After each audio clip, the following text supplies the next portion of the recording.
Well, hello everybody, and thank you for joining us today. Welcome to our webinar series, and today's session is called Smarter Insurance Journeys with AI. Thanks for joining us. I know that it's not always easy to get away, so we very much appreciate your time. My name is Claudia Panfil. I am the Chief Marketing Officer here at JourneyTrack. So today's conversation is focused on a challenge many organizations are facing. They've invested in journey mapping, but turning those insights into action and ultimately into measurable business results remains really tricky for many. So at the same time, there's AI. It's rapidly changing what's possible, as we all know, from how we generate insights to how we prioritize and how we act on them, and so many other ways. So the conversation today, we're going to explore what it actually looks like to move beyond static journey maps and build a more operational, AI-enabled approach to journey management. So I'm delighted to introduce our speakers. First, Bob McGinn. He is the Director of Strategic Accounts and Enablement Services at JourneyTrack. Bob brings deep experiences across healthcare, financial services, and pharma, and is known for helping organizations translate journey insights into meaningful action and business outcomes. So exactly what we're talking about. And we're super excited to welcome Jessica Buffenstein from Blue Shield of California. Jessica has been running customer experience programs for over a decade, including journey mapping and now journey management. She brings real-world perspective on how journey management is evolving inside a large health insurer, and I think you'll find her insights incredibly valuable. So a couple of quick housekeeping notes before we get started. Yes, we are recording this session, and we will share the recording with everyone who registered, so whether you're attending or not. And we'll leave some time at the end for Q&A, but please feel free to use the comments to share your insights, your thoughts, ask any questions, and we'll get into that as we go. So with that, I'm going to turn it over to Bob to take us away. Great. Thanks, Claudia. And again, it's a pleasure to have Jessica here today. So for those joining who may not know, Jessica and I go way back. We worked at Forsta together, then Genentech, and now I have the privilege to collaborate with her here at JourneyTrack and her being at Blue Shield of California. So thanks again for being here, Jessica. Thanks for having me. Well, what I'd like to do first, before I say diving into like what it's like day to day at Blue Shield with regards to running journey management within your organization, I'd love to just level set on actually journey management versus journey mapping, because I still think, it's an evolving practice or discipline. And so I'd always like to make sure that we're kind of on the same page and our audience knows what we're talking about. So, and I'm going to share my perspective, and obviously I want to get yours because mine is not always definitely not the only perspective to have. But so when I think of journey mapping, I often share with my stakeholders that I'm working with that mapping is the visualization or the blueprint of the customer's experience, taking in their perceptions, motivations, maybe the jobs to be done from an end-to-end perspective, or it could even be a micro sort of experience or journey. Whereas journey management is the continuous process of acting on those maps. You bring in maybe customer feedback from VOC platforms or digital analytics, or maybe even operational or business metrics from other systems, or maybe a data lake that you can bring in. But you're using this information to really highlight opportunities to take action and improve the experience. So what I often say is think of journey mapping as a snapshot, and it's valuable, but it's static. Whereas journey management is like the GPS guiding you in real time to your destination on that map, and it's dynamic. So, dynamic versus static, and a map versus like the GPS. And so that's sort of like analogy that I use, but I'd love to just real quick to level set, Jessica, so to get your perspective on mapping, versus management. Yeah. So I think words are thrown around a lot, right? So I always say in this context, really defining a journey map as a customer's path to reaching their goal, and more importantly, their perception of that path. Right. And that's just really important because, as we know, perception is reality. So that's where voice of customer comes in, right? All that data that you're putting into a map really focuses on that customer. Where service blueprints is the internal processes, right? That hopefully enable customers, but those need to be informed by the journey maps and created around what customers need and their goals. I love this idea about a GPS. Customer experience is dynamic. We're humans. It changes.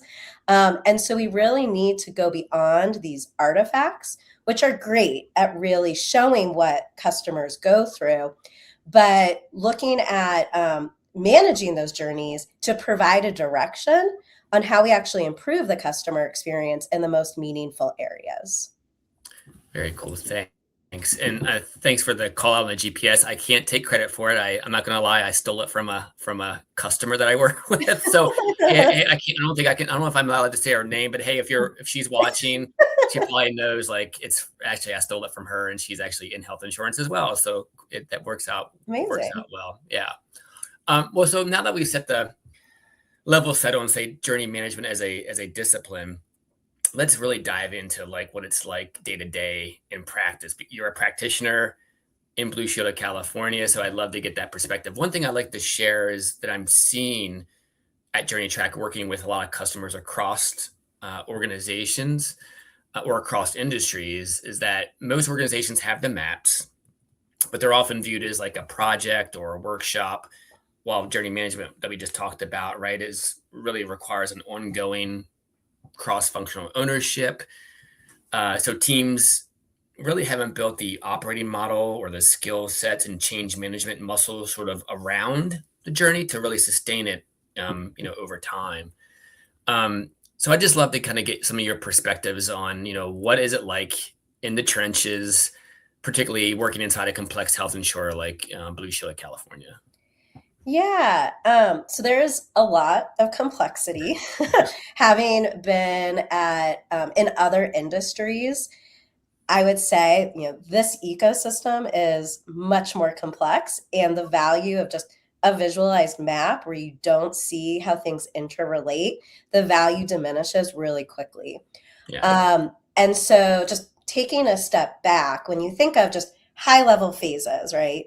For something, we could call a journey atlas, or just really simplifying visually all your journeys and what customers go through end to end. And today I'm going to really talk more about members.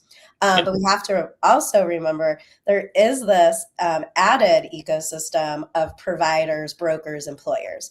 But just focusing on members, even though the high level goal, right? Because we're always focused in the customer, in this case, members' goal and needs and their path there. From a high level, very similar. I'm aware of the products, right, or the company. Yeah. I enroll. I understand my benefits, accessing care. Really, the ultimate goal being having high quality healthcare and getting it easily at an affordable price, right? Yeah. But when we start digging into different segments and flavors of that, you think about, well, is someone on Medicaid, Medicare, employee sponsored, individual family plan? Not only does that look different, but also the phases and journeys change. PPO versus HMO, even where you live, right? If it's a rural area or city, these journeys would look much different. And what members go through to reach that high level goal is much different. And this is even before you think about personas, right? Or mental models. So all those things could be same of one person or two people, and it could be completely different how they experience that. So what you end up with are thousands, I'm not exaggerating, thousands of scattered journeys, right? That are either forgotten or just looked at as artifacts and not really decision-making tools. So this is where we really found that we needed an extra solution, which is where journey management came in. Awesome. Yeah, you just made my head hurt actually with all those. No, I'm going to do combinations in my head of journey and persona and region and line of business and whoa. Yeah.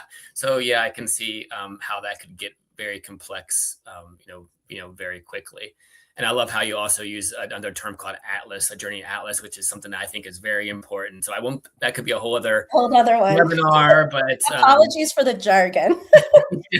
no, I love it because it's really key to help someone like you keep track of all those journeys that you have going on across the organization.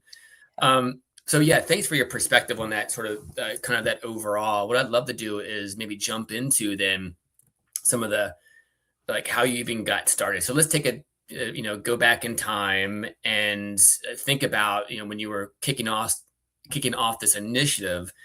What problem or problems were you really focused on solving with regards to journey management and what it could help with? Yeah. So our long-term goal is journey centricity and having a Okay. journey-centric operating model. And journey management is what we see kind of as a first step, at least how we're approaching it.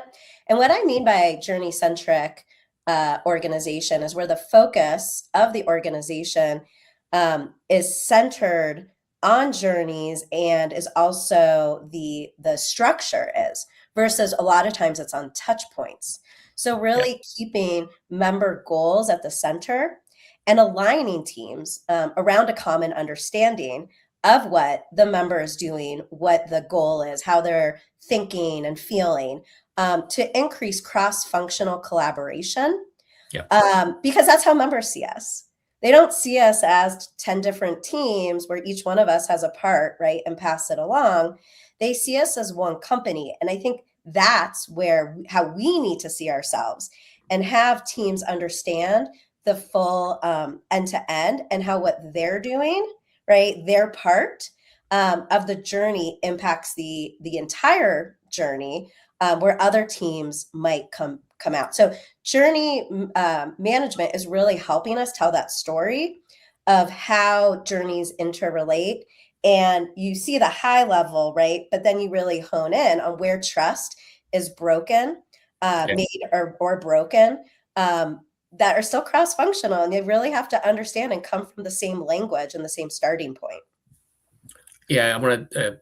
There's a couple of things you said that really made me think about. So you mentioned teams, cross-functional collaboration. These are all like wow, because these are huge. So I'm curious, again, kind of being a practitioner within Blue Shield, how were you able really to gain that internal alignment when you were first getting started?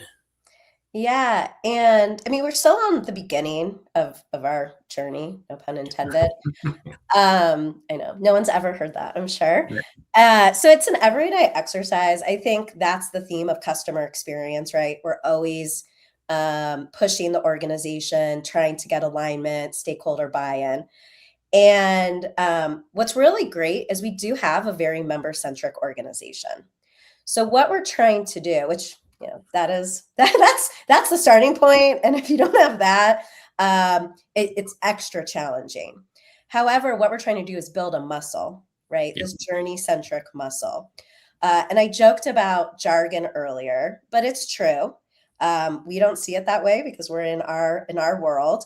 But our internal stakeholders are our customers in a way, right? Yeah. And so we started working with teams who are already familiar with journey mapping, understand the concept, what it's meant to do based in member goals. And what was great is Journey Track really piqued their interest because they had never seen anything like that, right? We were really in static mapping. As everyone, journey management is a fairly new concept. Yeah. And so we started with them, got the buy-in, got everybody excited. Secondly, we wanted to go beyond that, of course. So aligning with stakeholder priorities and goals versus saying, hey, we're coming and putting this on you, Right. but understanding what they're trying to do and bring in journey-centric principles using journey management to provide additional insights where it's very organic and they're like, oh, I hadn't thought of it this way, but it's going to better help me reach my ultimate goal. The big KPIs, retention, right, acquisition, because they are trying to have KPIs that are produced via humans, right? Outcomes. And so what we've seen is that this has started to change the conversation and really put the focus on members versus internal process flows. So obviously you need those internal process flows, right? And the business is responsible for that. So a lot of times that's where we start, or regulatory, right? We have to consider that in our environment as well. Yeah. So we're embedding the member into that. And I know we'll talk about AI later, but the speed in which we're able to share those insights and solve problems in the organization is really bringing value. Awesome. So you just shared a lot of awesome nuggets there. One thing that stood out, because this, again, I bring my own sort of lens here, is you said operating model, technology. So one thing that I like to double click into and get your thoughts on is balancing technology, or say a tool like Journey Track or AI, which is something we'll discuss in a moment, versus the change management involved in long-term success for a journey management initiative. And I often see teams, excuse me, and I've definitely fallen prey to this myself, is that focus on too much on the technology first. I get it. It's a shiny tool. It's cool features, functionality, these things it can do. And not enough on the process, government, operating model, which doesn't just sound as sexy, right? So I'd love to understand how you within Blue Shield have balanced that technology, change management, operating model, or maybe advice you might give to people who are joining us today. Yeah, I think the first thing is recognizing we're building a new muscle, and that takes time, right? Yeah. And there's stages of that. And the tool is an enabler. I mean, the idea of journey management, you can't do on paper, you can't do statically. So the technology has finally caught up to what I think practitioners have seen for a while, and a big pain point. And while we could move beyond, or while we could break silos and have cross collaboration, we just really didn't have this world that tools enable.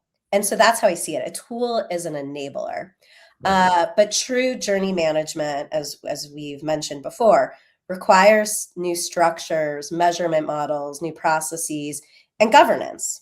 So I think about this as a voice of customer program, right? So whatever technology your organization uses, I'm not trying to support any one tool, but no one has a Qualtrics program, right? Or a Medallia program.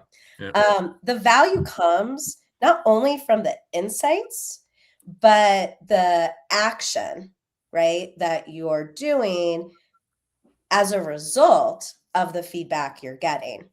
And there really is no value there unless there's ownership, right, of that action, and you're aligned to what members are telling you or customers are telling you.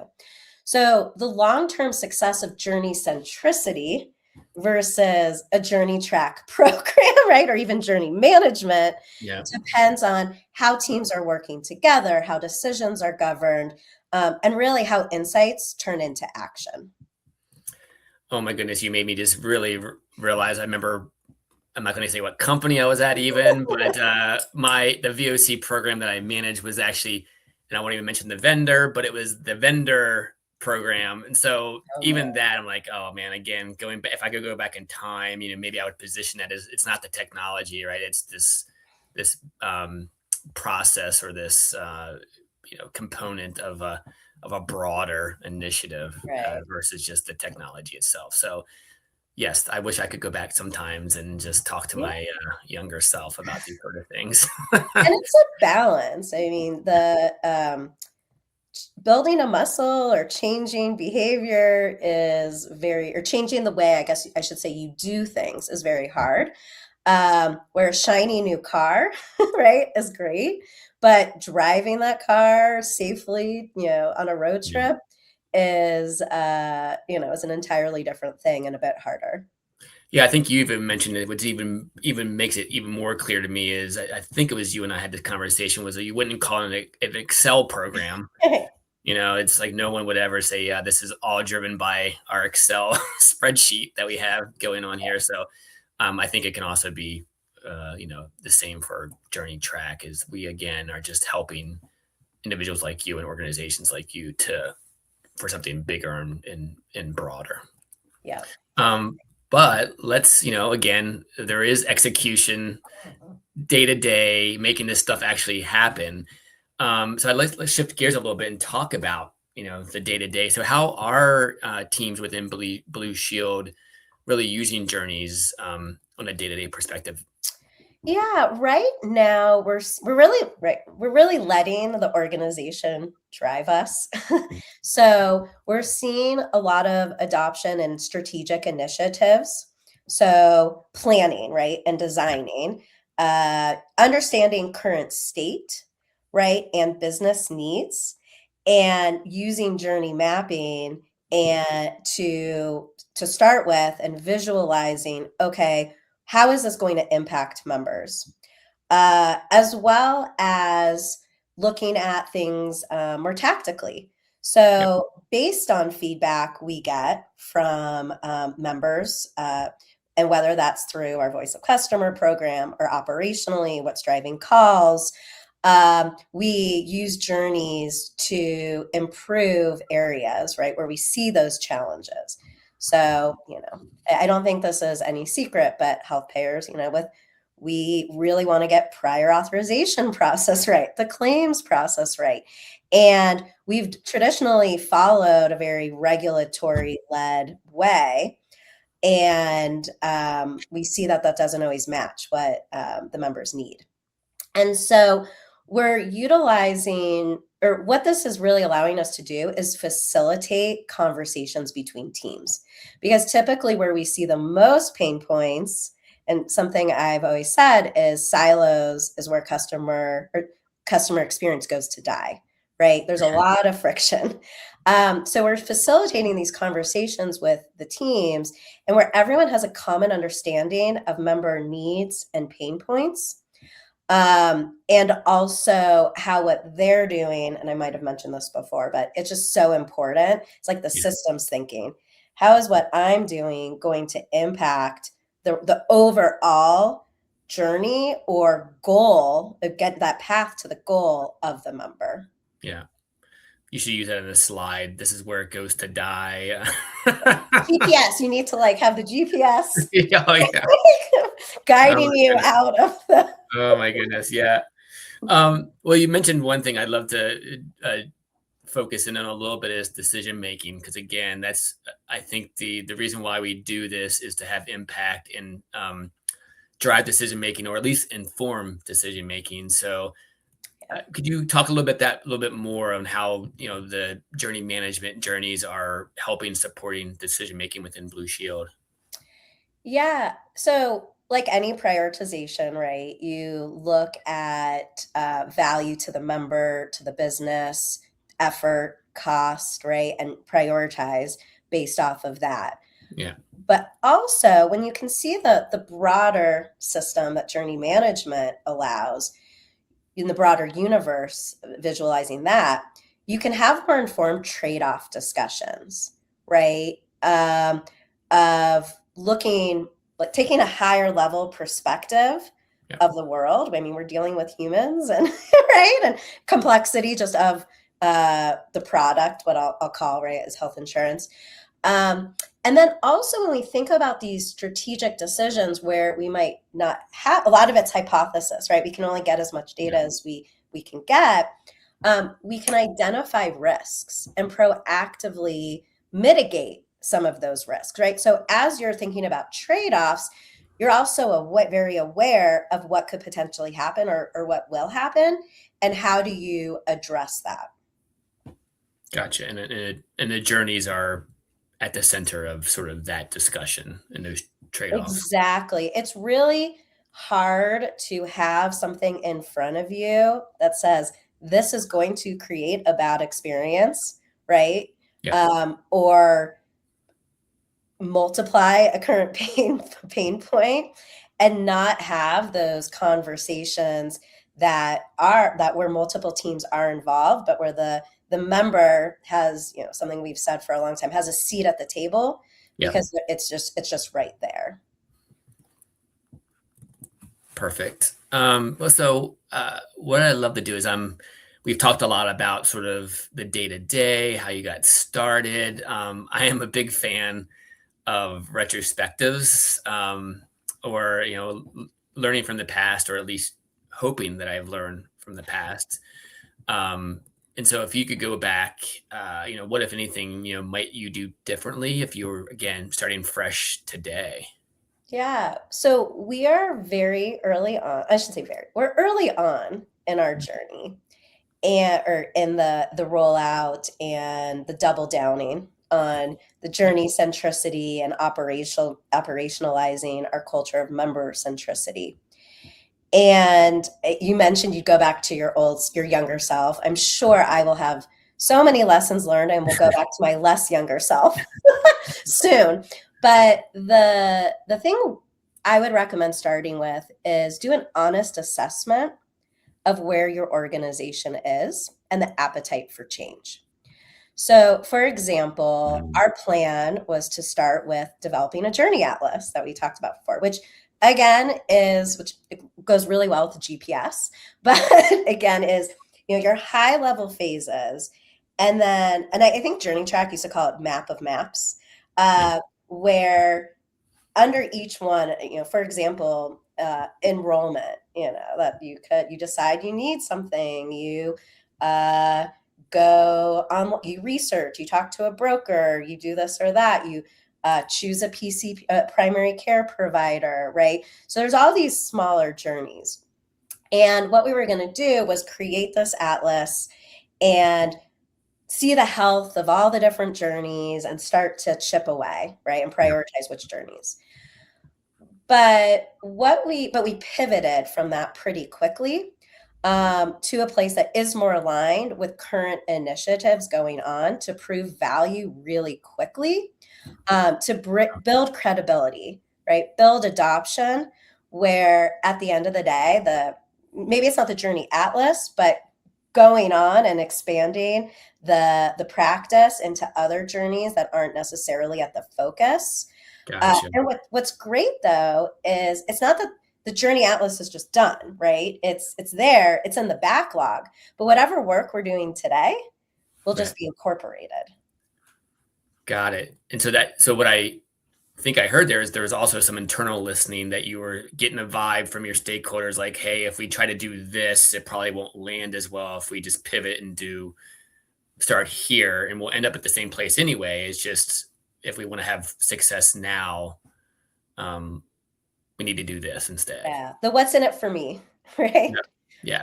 And I love your analogy of a a realistic assessment, because to be honest, I think that is hard. Sometimes I still think I can hit a major league fastball.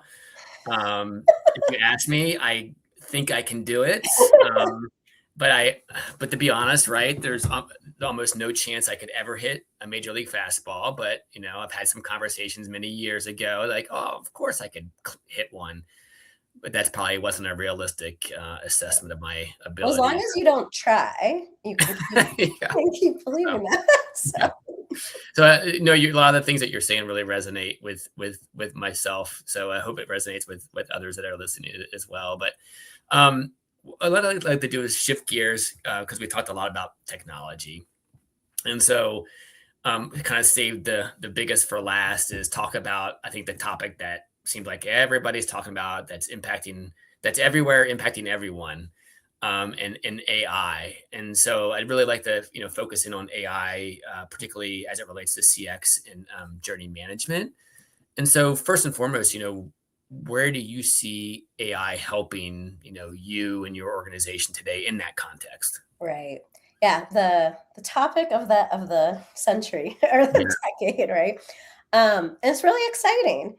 Of course, we use it a lot in just our daily lives and use it to make more efficient and daily lives, sorry, I should say, work to make ourselves, more efficient, higher quality. Basically, I don't want to say a partner in crime, but just another tool to help us. Yep. Now, in the context of using Journey Track, right, because that is where we're currently using it for journey mapping.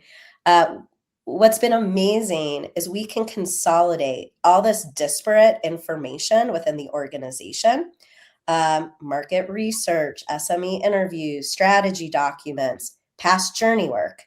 Yeah. Pop it in to Journey Track, choose a persona within minutes, right? Because all the, if you put less in, it takes a little quicker, but within minutes at most, you are getting the members, what they're doing, what their goals are, their core needs, the moments that matter, pain points, opportunities, recommendations.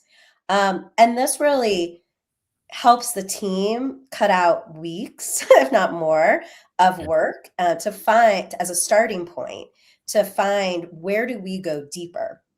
I have to give a disclaimer or PSA announcement that AI is a strong starting point. But human validation and judgment is still vital. I treat it as a perspective, another voice, maybe a little less biased, right? So it's another external voice, but you can't trust it blindly. I don't know. Yeah. I've had some really interesting AI hallucinations outside of work. And so I stress it makes you quicker. It provides a different perspective or insights that you can easily refine or honestly just reject. Right. And so I think that you brought up some really good points of it's not the end all be all, but it to me, I have also found it helps that getting started, whereas because I used to do market research in a past life as well, or journey management workshops. You do the workshop and it would take you a week to consolidate the information, formulate the personas, and kind of really map it out. And those are just things that AI can help a lot with. But it helps, or you need to validate it and check it. Yeah. Because that actually will help the model as well. If you can point out like what was incorrect. One thing I'd love to jump into is the combination of AI with insights and data. So how, because you mentioned a lot there, because all those inputs are essentially just ways to get insights. And so how do you connect the journey insights to the data? Yeah. And I mean, I see data, right? We can talk about quantitative data, numbers, right? We are tying journeys to operational metrics as well as market research. I love putting, SME transcripts or market research, subject matter experts internally, interviews and popping that in there, right? And then what's interesting in that is we're also uncovering gaps in our knowledge. What don't we know? How can we direct the collection of data, whether that is perception, so market research or surveys, as well as just operational. Where do we need to go into our data? Yeah. The other thing is we have data. We have a lot of data. But a lot of times that's not necessarily aligned with what our members are trying to do. And so I'm talking about success metrics here at this point. And so we're also finding, great, we have this internal SLA or KPI. We have to turn something around within however much time due to regulatory or what we've kind of dictated, but it's not matching what our members expect. So we're also creating kind of new sources of data or new KPIs to align that. And then Oh, as we start getting more mature in management, I'm really looking forward to not only identify, but keep those metrics up to date, right? And say, well, what is the health of this journey, and predict what will of each like stage that builds on to the health, and also correlating the data to what's most important in that journey, or right. what journey is most important to your business outcomes. Got it. And then AI can help facilitate a lot of that analysis and connections. Exactly. Just making it faster, right? Automatically having yeah, I would just say making it work faster, but also giving you other ideas that you might not have thought Yep. about. So really Exactly. looking at those core needs quickly, and saying, well, how do we measure success for that member? Yeah, that's so true. I mean, I could read 100-page white paper and I might retain maybe three things, and probably the AI probably could retain a little bit more of that information than I might be able to, and make a connection to some other 100-page white paper. So yeah, I can definitely see that. Well, then lastly, to kind of close off on the AI conversation, I'd love for you to kind of get your crystal ball out. And then, what do you think journey management team should really prepare for or think about now with regards to AI? Like what's coming? Yeah, to keep our jobs, basically, right? The question. The Right. question. Um, so I might be naive. I am trying to really educate myself on Mhm. AI and go beyond prompting, right? And go beyond here's an input that I have to make sure is in the language of AI to get an output. I think it would be silly for me to think that's going to be the future and the end. Right. But I would like to imagine that humans need to be involved to design for other humans. We'll see how long that lasts. Right. AI like does not have innate empathy. I hate to say dot dot dot yet. We'll see. I know a lot of companies just in general are really doubling down on AI employees, and not Yeah. having and making trade-offs with others. So we'll see what that bet does. But what I also, as I'm educating myself on how to leverage AI to deliver faster and higher quality value to the organization, I'm also thinking about, well, what can AI not do? And I don't want to go out and tell anybody what I can't do until I myself am educated. And I Yeah. think that's what you really need to stress to stakeholders, and be nimble and just keep yourself educated. At this point, AI is great for journey mapping. However, when I think of building the muscle of journey centricity and the change management that goes along with it, I don't see AI handling something of that scale. It helps humans, right, make that change, but I don't think AI can do it on its own. And I hope AI can't do it on its own, because I don't know, I feel like it'll be designing for other AI agents. Yeah. Agents designing for AI customers. So yeah, I mean, I think a lot of what you said to me, I do think then. So again, this is my perspective, and I think where Journey Track could even might be going at some point. Perfect example is the Atlas. You could go into Journey Track. You can say, "Hey, taking my industry and all the conversations we've had today about journeys and all the journeys we have in our workspace. What's the best Atlas structure we should have for me?" The next phase would be, "Hey, go build it," because now you have to take the recommendation and kind of build that in the tool. But you could have Journey Track just build the Journey Atlas, taking all your journeys and building it for you. Then the next phase might be the change management. And I don't know yet. You could obviously, it's almost like nudging, but on steroids. So I'm just not sure what that would look like yet. Cause you can send a notification saying, "Hey, you need to do this," but then to actually do it, that's where a lot of that change management muscle comes into play, and agreements that you've had and the prioritization. So I'm really excited, to be honest, for where we'll end up, and just into trying to see where it will go. And but it's always great to get a perspective from someone who's actually in it day to day. and seeing it in real time. So again, thank you so much for your perspectives. I think now we have a few minutes for, and if there's any questions that have come up, happy to answer those as well. But yeah, thanks, Jessica, for the conversation. Thank you. It's really great to be here today. Yeah, it was great, you guys. So again, for those of you watching, if you have any questions, put them in the chat. We did have a couple of people reach out actually ahead of time who, asked some questions, and I thought that we could certainly address those here as well now. So one of them, and this is for both of you, where should insurers start if they don't have a journey program today? What's the best place to start? I'll let the practitioner. I don't think there's any one perfect way to start. Yeah. It really depends on the levers within your organization. So see where you could have where journey mapping could really provide value, answer questions, build empathy, right, within the organization. Start with a PowerPoint, whatever.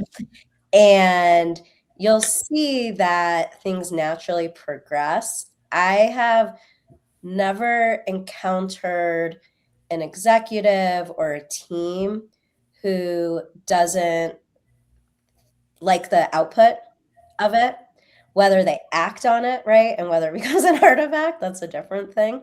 So where I have started was back in the rooms that we had that we used to all get together in. And I do really think there's value there. Get people in the same room, drive empathy for each other and what each other does, have these aha moments, have these SWAT teams, if you will, to drive action, and then evangelize, rinse and repeat. Mm-hmm. is what I have done in the past. I've also been very lucky. The organizations I've been at the last couple of years are familiar with journey mapping. There's lots of different definitions of it and approaches. So it's more, shaping or exactly building a muscle in where I think best practices are. And I hope to think they're informed, working with other practitioners, analysts, people such as yourselves, as well. Also, I think the only thing I might layer in is just building off of that. So with regards to building the muscle, sometimes what I might recommend is, again, thinking of journey management as a practice, just pick one journey and build that practice around that journey. So bringing in the metrics. So you have a map, bringing in the metrics, bringing in the operating model, and build it around that journey. And if you can do that, then you can ideally you can copy and paste to other teams, it becomes, so sometimes I just say, let's just start. I know it sounds simple, but that's a lot of work just even to do that on one journey. So that's, if we need to, let's just start there. And then the only other thing is, and this is something I've been beginning to really talk through with customers, is the key, I'd say, roles you really need. And it doesn't have to be on your team. It could be in the organization. You just need to know who. So who is the mapper? Who is actually making these maps? If you want to bring in metrics, who is the metrics person? And ideally, who is the person that's really going to be the champion and drive this initiative? Like, Jessica, I see you as the champion driving this. You're going to work with someone who's mapping, so who has the data, and you're sort of bringing together the story and then driving that out through the organization. So I think that is something else that I've been really trying to start. Yeah, and one thing I would add on that, is having somebody like a project manager, or even the person who is working with you on change management, to drive the action.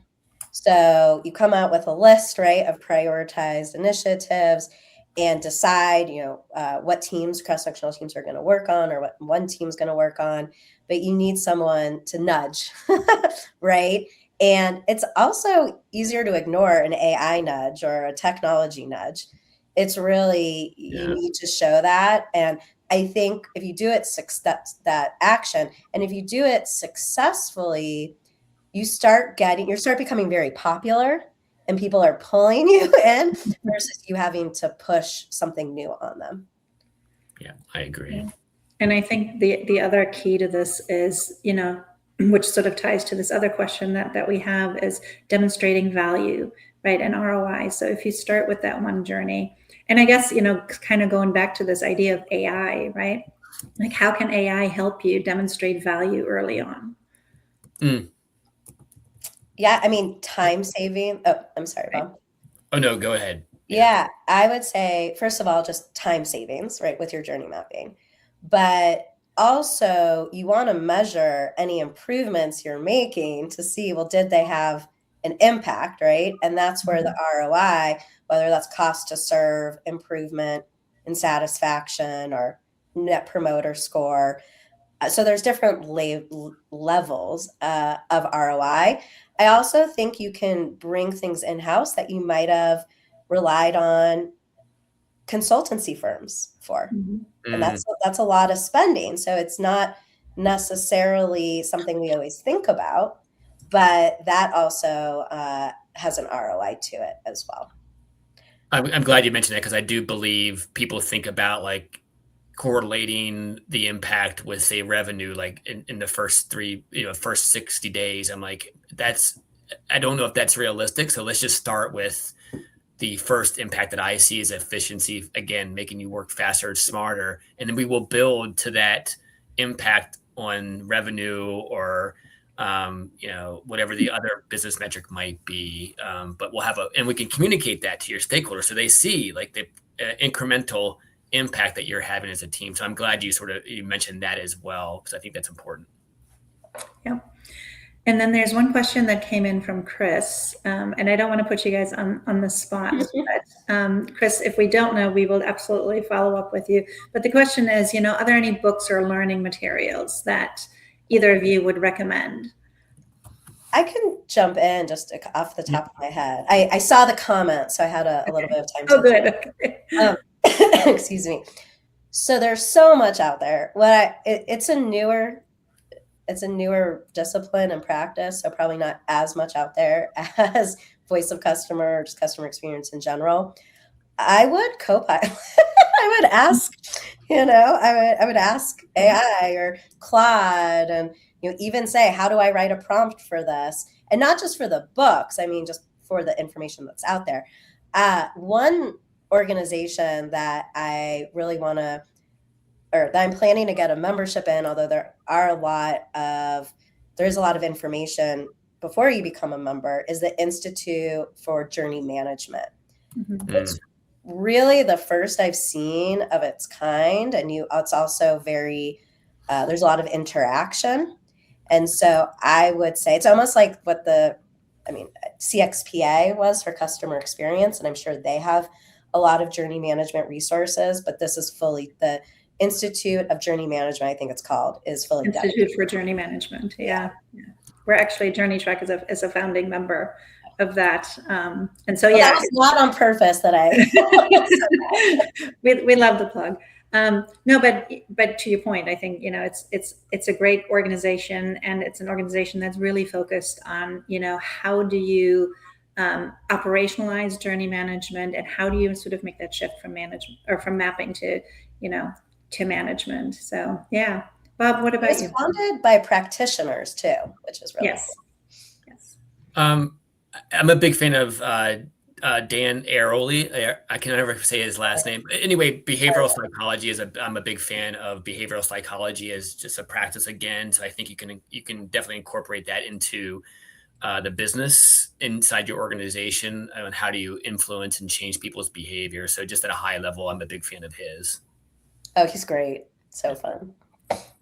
Awesome. Well, thank you so much, everybody, for joining us. And Jessica and Bob, thank you so much for your insights. I think it was great. Next month, the middle of May 13th, we're going to do a deep dive on personas and segmentation with Bob and Valerie Peck. So hope you guys can join us for that. We'll put out some information about it. And yeah, so thanks again, and have a wonderful day, everyone. And happy April Fools. None of this was an April Fool's joke. Thanks so much. We'll see you next time. Bye. Bye.